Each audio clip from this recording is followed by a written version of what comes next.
want people to stop asking disabled people about relationships, sex, or disability. I kind of just don't want people to keep asking me if I have sex. I've definitely had people come up to me after, especially if I've talked on a panel about disability or something like that, and might have touched on sexuality or touched on relationships, and then they'll be like, but how do you have sex? And I'm like, well, this is a weird place to ask me that. I think some really ignorant questions that rub me the wrong way is probably ones that you could just Google. I understand ones that were like, hey, how does this affect you? Or how do you deal with this? Like, I understand that it's probably coming from a perspective of I want to get to know you better. But asking really basic questions, well, I don't mind them as much.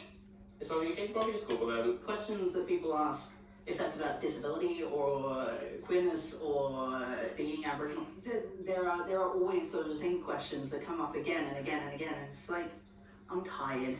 What access needs can people have in relation to sex? For me, my access needs are often around like the sensory experience of sex. Sensory needs are a really big thing that a lot of people tend to forget about.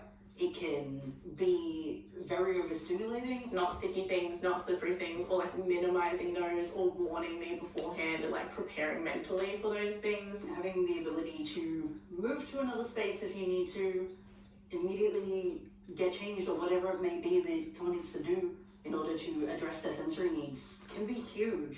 I can see a lot more like accessible sex toys and accessible like things you can attach to beds and stuff like that coming about. So I think people are recognizing that there are ways to have sex more accessibly for disabled people and non-disabled folks, and that's great. When it comes to sex, do you feel like people see you differently because you're disabled? Yes. Because a lot of people have the idea that like being disabled means that you can't be a regular adult. The classic is, you know, you want STI screening and your doctor refuses it because you're disabled. You wouldn't have an STI, you don't have sex. These preconceived ideas can be really frustrating to deal with. Even support services tend to make assumptions about disabled people and like the kinds of people that we have in our lives and the things that we do. It can really impact the help that we're able to receive, whether that be something like relationship violence or homelessness or any number of other things. What assumptions do people make about you as a disabled person that they should stop making? If I say I'm disabled, stop looking around for something that is sort of physically wrong with me? I use a number of different mobility aids. I use a cane sometimes, I use a walker or a rollator sometimes, and very often when I am using my rollator in public and my partner's with me, people just assume that she's my carer. And then my partner will do something like kiss me, and they're horrified because they're like, oh my goodness, that shouldn't be happening. That's so like horrible and unethical. And there's a lot of assumptions that are being made there that should not be being made. They like it even less when she grabs my ass, but... What do you wish your sexual partners would ask? I think I've been pretty lucky in terms of most people have asked around things like, are you comfortable? Is this okay? Like, do you want to do something else? And honestly, like those questions are the most helpful in terms of my disability because they just help me be like, actually, this would be cooler. Or actually, this is great. And like maybe just for like a short amount of time. I think the best question is to just ask, hey, how can I make this experience better for you? What can I do? Is sex even relevant to you as a disabled person? I don't know, is sex relevant to you as a non-disabled person? This question's a bit reductive. I have a lot of feelings about sex, and none of them have to do with my disability. Some people have sex, some people don't have sex, but it's got more to do with like your personal preferences and whether you enjoy it or not. Do you prefer to have sex with other disabled people? Yes. Yes, because disabled people can have that understanding a little bit more and that sort of open-mindedness a little bit more. Kind of not, because I don't know how I feel about this, but there's that I want to feel normal. I don't want to be labeled or feel labeled, and so I have to resort to people of my own kin, if that makes sense. I've always found conversations about access easier with disabled people than non-disabled people. Obviously, I'm sure there are a lot of wonderful non-disabled people out there who are very special in their own ways. Yeah, it's a lot easier with people who kind of get it already. Did you get any sex education? What was it like?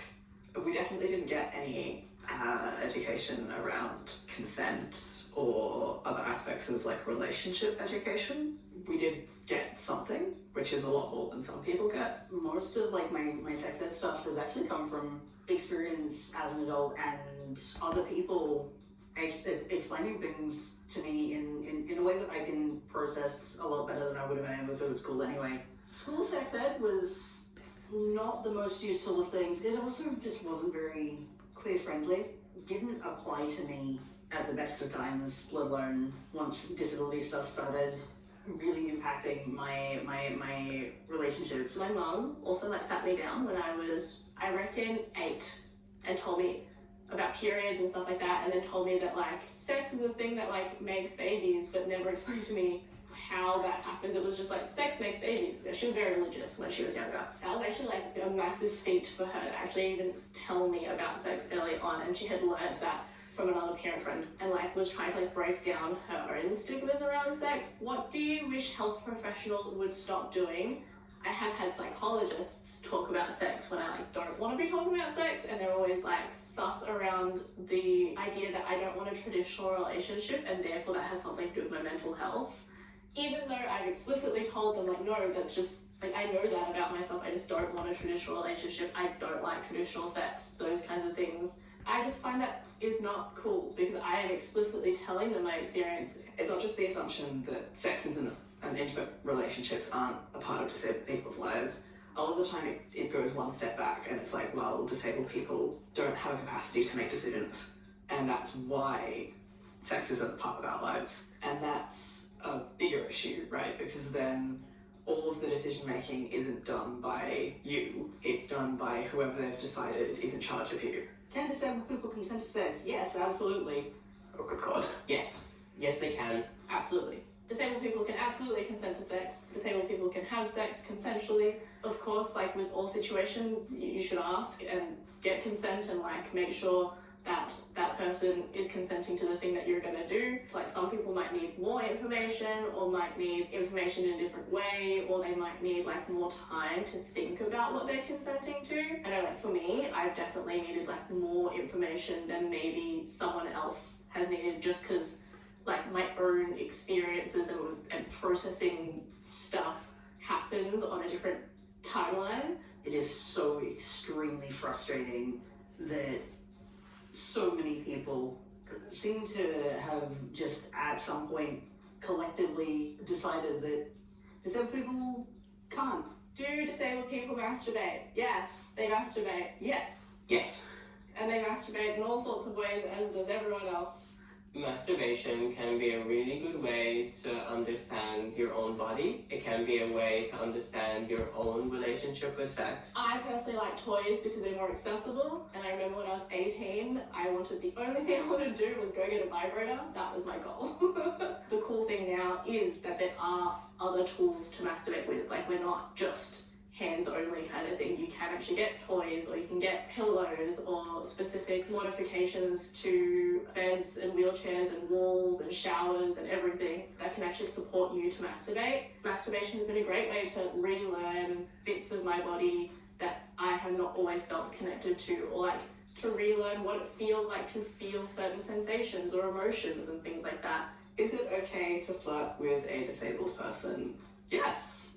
Obviously there's like context. If you wouldn't think it was okay to flirt with a non-disabled person, don't flirt with the disabled person. There's no like lifetime ban on flirting that we get with the diagnosis. We're normal people. If you think that a disabled person is cute, flirt with them. Flirt with them like you would an able-bodied person. Do you wish you weren't disabled? Oh, interesting.